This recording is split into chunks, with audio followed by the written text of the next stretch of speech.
Hi, my name's Phil. I like to come out politics. In this video, I'd like to discuss Boris Johnson's grilling by some of his own backbenchers yesterday in a meeting of the so-called 1922 committee, where they tackled him about Dominic Cummings, as well as the coronavirus lockdown measures. But first, if you'd like to be notified of daily news in politics, please subscribe to the channel and click the bell notification icon.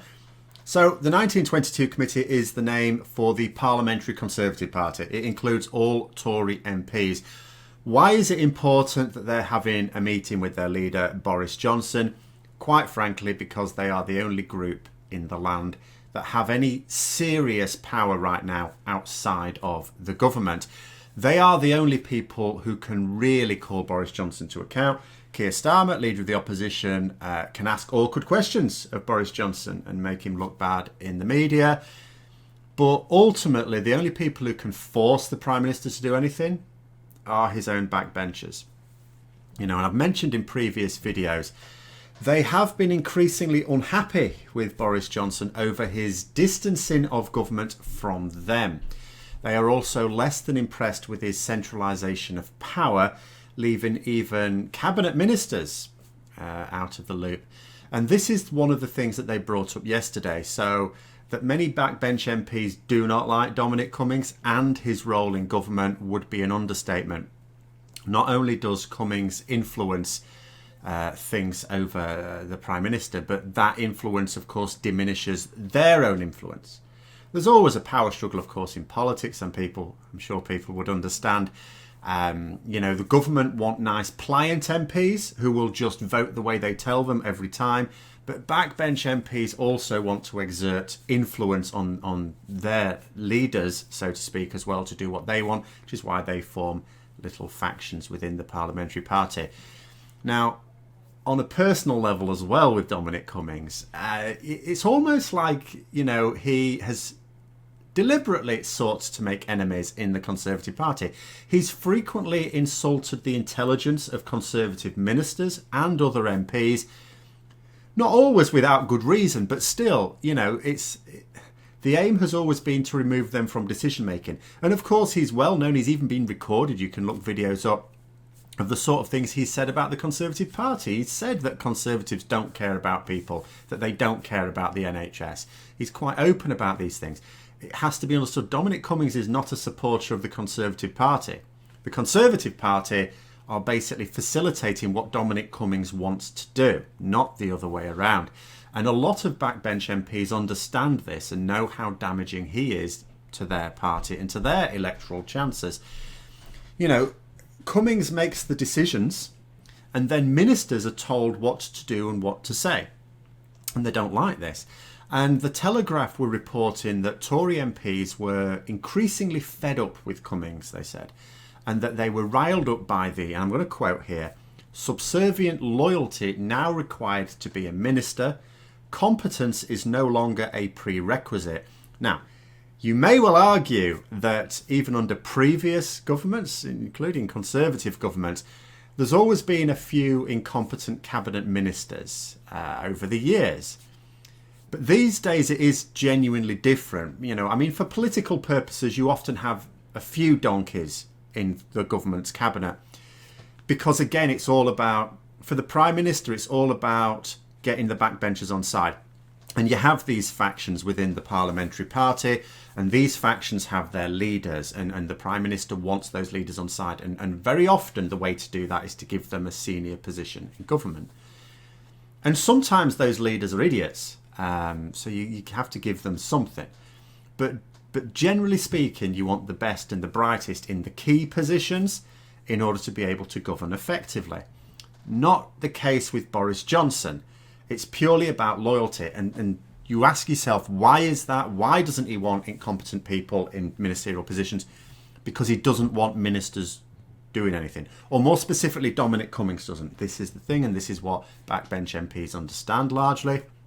Dominic Cummings wants to run the show. So he doesn't want ministers in place that are going to have bright ideas and do their own thing. He wants to tell them, no, you do this. That's what we're going to do. He wants to decide all the policies. So the ministers, even senior cabinet ministers, have got to toe the line at all times. And this is why, again, it's going to be interesting in the next reshuffle, which is supposed to be this month sometime, I gather. And I've talked about this before, there were reports that Priti Patel, very senior cabinet minister, may be sacked because she refused to back Cummings. Now, this will be a real test case, because if she is fired for that, that really sets the seal on the idea that absolutely it's Dominic Cummings calling all the shots. I mean, every single member of the current cabinet are absolutely spineless toadies in a way that has never really existed before. Now, although this wasn't reported, I can't imagine MPs also enjoyed the downturn in the party's approval ratings as a result of the Dominic Cummings Barnard Castle fiasco either. However, that was sort of a theme running through the whole thing. The priority, the main focus for MPs seemed to be the lockdown restrictions. And this is where Boris Johnson is in a real bind. It's of his own making. I have no sympathy for him. Although I might have sympathy for the position he's in, it's of his own making because he's built a government on lies. And in a case like that, you are going to be eventually undone by them. Essentially, most Conservative MPs never wanted the lockdown in the first place. Boris Johnson didn't want it in the first place. And now they want it completely removed. Boris Johnson is not quite of that view. Of course, there are right now very few restrictions in place. If truth be told, it's really a situation where the government are trying to say that the lockdown restrictions are still in place and therefore any second wave is the fault of people not following it, even though he said that what's going to get us through this is British common sense. It's all very weird. But in reality, they're not. They have massively eased the restrictions, and there's more coming, I'm sure, as well. In essence, the only two restrictions of note that you could really say are still in place is the requirements to maintain a distance of 2 metres, which people on the streets are clearly not doing, people in shops are clearly not doing. Cabinet ministers in Parliament are clearly not doing. As Matt Hancock yesterday in PMQs, when he came up to walk into the chamber, stood next to a fellow MP and not only stood right next to him, but patted him on the back. The Health Secretary. Excellent. But in theory, that restriction is in place. No one's really following it. So why are the Conservatives so het up about it if it's not being followed anyway? Because there are a lot of workplaces where it has to be followed by law. They want the restrictions removed for those. Because at the moment, a workplace that's got an office, with the current restrictions, maybe can only fit a certain number of people in that office. If you restrict that the distance to 1 metre as opposed to 2 metres, you could fit far more people in. It's more than double the number of people in. Remembering how area is related to radius, for example. And the other one is the quarantine rules. They want them gone as well. Backbench MPs want them both dropped immediately as well. They don't want them dropping in time. They want them dropped immediately. And that was what they were hammering Johnson about. And they argued that the rules are arbitrary.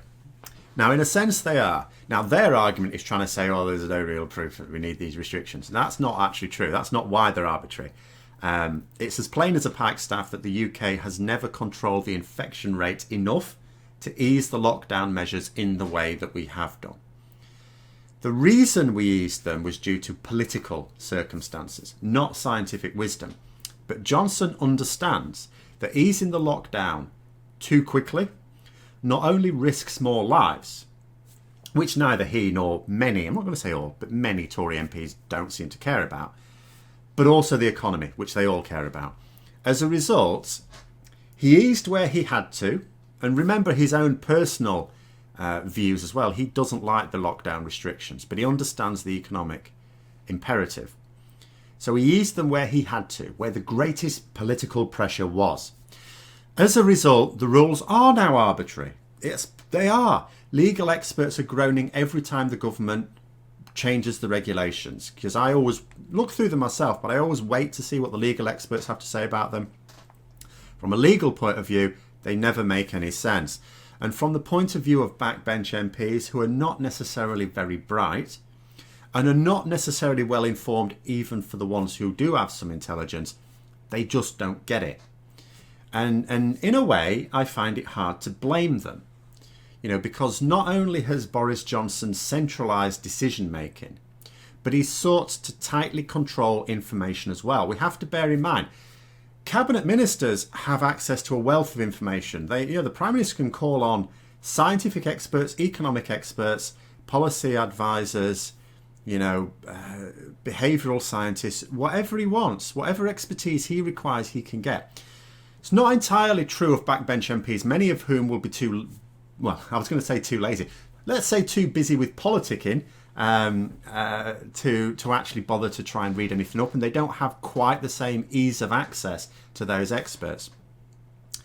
So, this is the Prime Minister's fault, really, for failing to make the deliberations of his advisors, both scientific and economic, publicly known.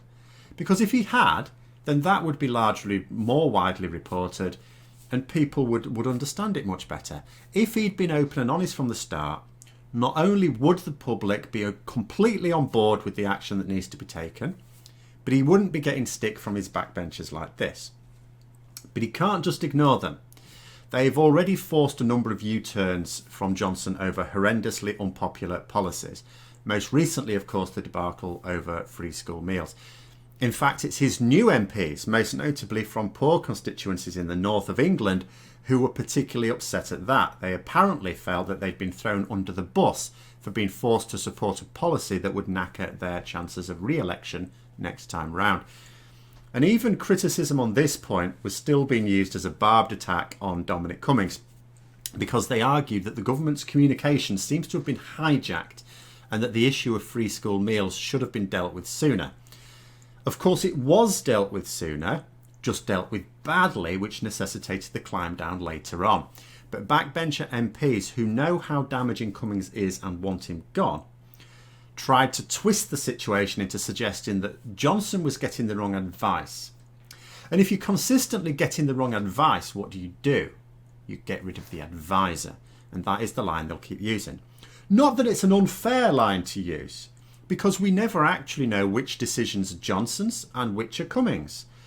For anyone outside of that close-knit prime ministerial circle, we don't know that Boris Johnson makes any decisions at all. We have no idea. He may do, but we can't be certain. As a result, it's perfectly reasonable to suggest that they should get rid of the guy who keeps making decisions that have resulted in the UK having one of the worst responses to the pandemic, economically and in terms of healthcare, as well as producing policies that almost seem to be designed to piss off the wider public. So what's the result of this? The lockdown is already gone in all but name. I don't know if Boris Johnson can even keep the 2-metre rule in place beyond this week. Those backbench MPs seem quite angry about the prospect of the current review taking weeks. A clear sign that they're putting him under pressure to announce something they approve of this weekend. So it's been quite common for them to make announcements on a Sunday to avoid as much scrutiny as possible. We shall see what happens this Sunday. As for Dominic Cummings, I wasn't there, of course, and I'm relying upon reports of people who were, which is only MPs, not even journalists, but journalists are told later by the MPs present.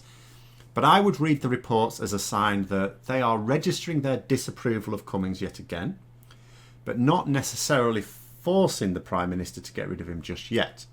For now, I see it as their priority is maximising the second wave of this virus. Not that that's their intention, but that's what they want to do, by removing what remains of the restrictions. And there seems to be enough of them who want that and are demanding that to force the government's hand on this. So there it is. I hope you found the video interesting. If you did, don't forget to click the like button. If you'd like to support the channel further, please also click the Patreon link for details. And until next time, I'll see you later.